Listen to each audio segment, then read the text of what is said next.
آج کی ویڈیو ایک ایسی دل دہلا دینے والے خط کی ہے جو جیل کے اندر سے پاکستان تحریک انصاف کے سپورٹر اور ورکر خدیجہ شاہین میں 9 مئی 2023 کے احتجاج میں پرامن طور پر شرکت کرنے کی وجہ سے سینٹرل جیل کوٹ لکھپت لاہور میں 4 ماہ سے زیادہ عرصے سے نظر بند ہیں۔ جیل کے اندر خواتین سے کیا کیا ہوتا رہا، ساری حقیقت آپ کو اس ویڈیو میں ہم بتائیں گے، لیکن سب سے پہلے آپ کے سامنے وہ خط پورا پڑھ کر سنائیں گے۔ سینٹرل جیل کوٹ لکھپت لاہور میں قابل فخر پاکستانی شہری ہوں۔ پاکستان کے بہترین فوجیوں میں سے ایک اور سابق آرمی چیف جنرل آصف نواز جنجوعہ کی نواسی ہوں۔ سب سے بڑی بیٹی، بہن، بیوی اور ماں۔ میرا نام خدیجہ شاہ ہے اور میں 9 مئی 2023 کے احتجاج میں پرامن طور پر شرکت کرنے کی وجہ سے سینٹرل جیل کوٹ لکھپت لاہور میں 4 ماہ سے زیادہ عرصے سے نظر بند ہوں۔ میں نے صاف ضمیر اور اپنی بے گناہی پر پختہ یقین کے ساتھ اپنی گرفتاری رضاکارانہ طور پر دی۔ میں نے اس امید پر یہ مشکل برداشت کی کہ انصاف ہوگا اور میں اپنے پیار کرنے والوں سے مل جاؤں گی۔ میں نے خاموشی سے انتظار کیا، ایک کے بعد دوسری سماعت کا، ایک کے بعد ایک ضمانت مسترد، ایک کے بعد ایک جھوٹا مقدمہ، ایک کے بعد ایک گھناؤنے الزامات کا سلسلہ جاری رہا۔ میں اب بھی اس امید کے ساتھ انتظار کر رہی ہوں کہ میری سچائی اور بے گناہی اللہ تعالیٰ کی مرضی سے غالب آئے گی۔ میں نے عدالتی عمل اور ہمارے تمام اعلیٰ اداروں پر یقین رکھا ہے، جیسا کہ تمام شہریوں کو یہ ماننا چاہیے کہ وہ سچائی کی تلاش اور انصاف کی فراہمی کے ذریعے قانون کی حکمرانی قائم کرنے کے لیے پرعزم ہے۔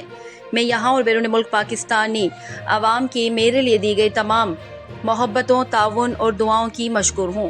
میں آج جیل سے 9 مئی کے واقعات سے متعلق لکھ رہی ہوں کیونکہ سینٹرل جیل لاہور میں اپنے ساتھ قید تمام بے گناہ خواتین کی طرف سے لکھنے پر مجبور ہوں۔ ان خواتین قیدیوں کو دنیا تک رسائی نہیں ہے اور وہ اپنی حالت زار بتانے سے قاصر ہیں۔ ان کے خاندان ان کے بغیر زندگی کے تقاضوں کو حل کرنے کے لیے سخت جدوجہد کر رہی ہیں۔ میرے ساتھ قید خواتین کو ناقابل برداشت حالات کا سامنا کرنا پڑا ہے اور وہ انتظار کر رہی ہیں کہ دنیا نوٹس لے اور ان کے لیے بات کرے۔ قید میں یہ 18 خواتین صرف 18 خواتین نہیں ہیں، وہ 18 گھر، 18 خاندان اور لاتعداد زندگیاں مکمل طور پر ٹوٹ پھوٹ کا شکار ہیں اور ایک ہی جگہ رکی ہوئی ہیں۔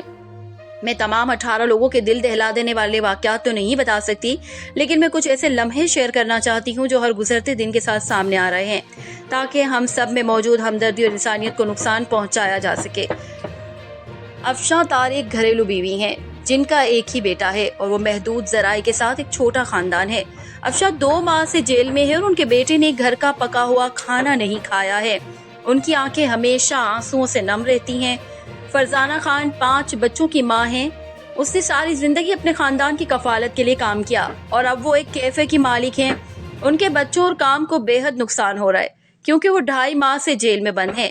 فرزانہ پر بہت زیادہ دباؤ ہے لیکن وہ مضبوط ہیں اور نہ صرف جیل میں PTI کی خواتین بلکہ تمام عام قیدیوں میں بھی امید پیدا کرتی ہیں۔ روحینہ خان 4 چھوٹے بچوں کی ماں ہیں۔ ان کی سب سے چھوٹی بیٹی 3 سال کی ہے، سب سے بڑی بیٹی 12.5 سال کی ہے۔ روحینہ کا پاکستان میں کوئی خاندان نہیں ہے اور نہ ہی اس کے بچوں کی دیکھ بھال کرنے والا کوئی ہے۔ اس کی بمشکل 9 عمر بیٹی اپنی 3 سالہ بچی کی دیکھ بھال کر رہی ہے جو ماں سے جدائی کی وجہ سے اپنی بھوک بالکل ختم کر چکی ہے۔ روحینہ ہر پیر کو جیل میں اپنے 3 سالہ بچے سے لوہے کی سلاخوں کے پیچھے سے ملتی ہے۔ اس کی بیٹی اپنی انگلیاں گرل کی چھوٹی سی خالی جگہوں سے چھوتی ہے اور روحینہ اپنی چھوٹی انگلی سے اپنی بیٹی کی انگلیوں کو چھوتی ہے۔ اسی طرح ہم اپنے پیاروں کے ساتھ رابطہ قائم کرتے ہیں جیل کی سلاخوں میں موجود چھوٹے چھوٹے خلا کے ذریعے جو ہمیں اپنے خاندان سے الگ کرتا ہے۔ ہمیں اپنے بچوں کو پکڑ کر ملنا چاہتے ہیں لیکن ہم نہیں مل سکتے، ہم نہیں کر سکتے۔